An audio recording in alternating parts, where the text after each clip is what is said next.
Seniman memang memiliki ide kreatif yang jauh melampaui apa yang dipikirkan orang biasa. Terkadang mereka juga memiliki keberanian yang cukup besar untuk mewujudkan karya seninya itu.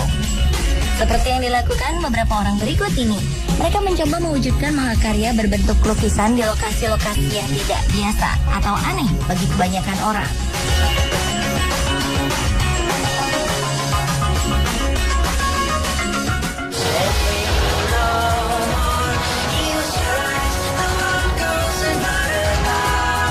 Sejak kecil, seniman asal Peru, Pascual Mimbela, sangat terpesona dengan keindahan laut. Sampai-sampai ia bermimpi suatu saat bisa melukis di dasar laut. Pascual yang memiliki bakat melukis sejak kecil memang lebih banyak menghasilkan lukisan bergambar ikan, pantai, perahu, dan ombak. Mimpi ini bukan hanya sekedar angan-angan belaka.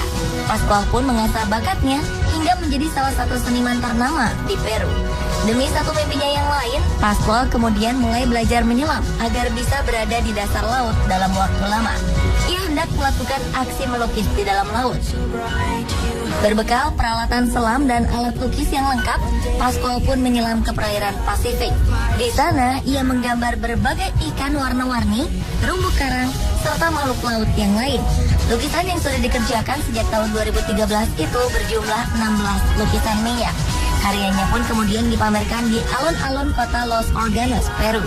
Lewat aksinya ini, Pascual Mimbela ingin meningkatkan kesadaran banyak orang akan pentingnya kehidupan laut bagi manusia.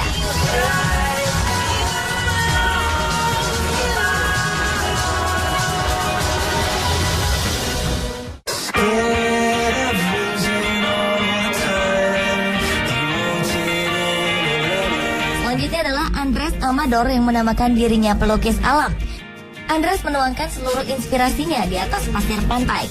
Menurutnya, dengan melukis di atas pasir pantai, ia tidak perlu mengeluarkan biaya untuk membeli kanvas dan cat, karena modalnya hanya beberapa tongkat kayu dan sapu kawat.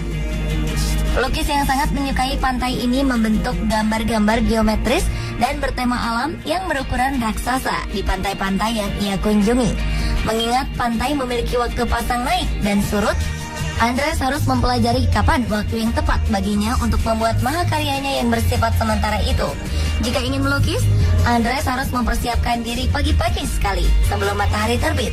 Ketika matahari sudah muncul di garis pantai, barulah ia mulai melukis. Uniknya, Andrés hanya punya waktu beberapa jam saja untuk mengerjakan sebuah proyek lukisan pantai. Biasanya sang pelukis akan membuat outline lukisan tersebut, lalu kemudian teman-teman akan membantu menyempurnakan gambar tersebut. Ketika sudah waktunya air naik, maka waktu untuk melukis pun habis. Sebelum itu terjadi, Andrés akan mendokumentasikan hasil lukisannya dengan menggunakan kamera, karena mahakaryanya itu akan segera disapu oleh ombak yang menggulung ke pantai. Meskipun tidak bisa bertahan lama, Andrés sangat menyukai saat dimana lukisannya disapu oleh ombak.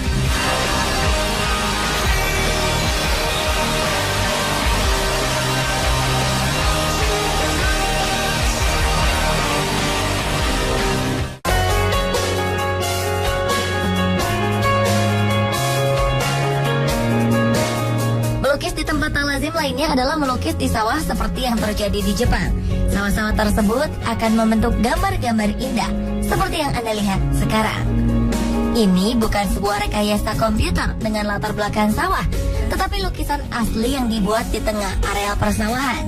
Melukis di atas sawah ini disebut Tanbo Art, sebuah seni unik melukis di atas sebidang sawah. Tanbo Art pertama kali muncul pada tahun 1993 saat masyarakat desa Inakakang di prefektur Aomori, Jepang, mencari cara untuk menaikkan pamor desa mereka. Masyarakat Inakakang kemudian menyadari bahwa desa mereka merupakan salah satu penghasil padi terbaik sejak 2000 tahun silam. Akhirnya ditemukanlah ide membuat lukisan alam dari beberapa varian padi yang warnanya berbeda-beda. Penduduk desa kemudian bergotong royong menanam padi yang berbeda jenis itu dan membentuk sebuah gambar gunung. Lama-kelamaan, desa ini pun membuat lukisan dari komputer terlebih dahulu, lalu diaplikasikan ke areal persawahan. Agar lukisan hasil kerja keras mereka bisa dilihat, pemerintah desa kemudian membangun sebuah menara yang tinggi. Tempat orang bisa menyaksikan hasil lukisan yang baru akan terbentuk beberapa bulan setelah ditanam. Usaha mereka ini ternyata menjadi magnet bagi para wisatawan untuk berkunjung ke desa Inakakang. place where we always say goodbye. It's so hard to find that our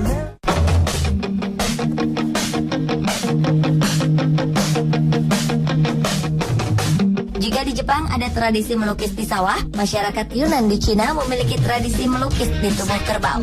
Tradisi ini dimulai oleh masyarakat Qianchang, Cina, sejak ratusan tahun lalu.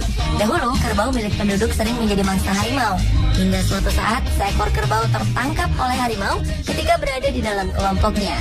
Darah kerbau yang diterkam harimau itu lalu menyembur ke tubuh kerbau lain. Ternyata, tubuh kerbau-kerbau yang bersimbah darah bercampur lumpur malah membuat takut sang harimau, hingga ia melarikan diri ke hutan. Melihat kejadian ini, penduduk desa yang memiliki kerbau kemudian melukis tubuh ternak-ternaknya agar ditakuti pemangsa. Alhasil, kerbau yang mati akibat terkaman harimau menjadi berkurang. Tradisi ini pun diturunkan ke generasi selanjutnya. Tradisi melukis kerbau ini sempat hilang karena tidak ada pemangsa yang ditakuti lagi.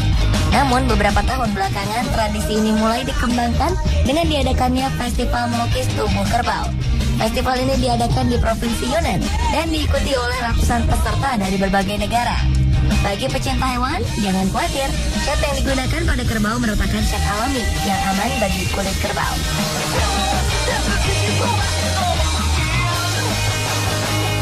Pemirsa, itulah beberapa lukisan yang diciptakan di tempat-tempat yang tak lazim digunakan.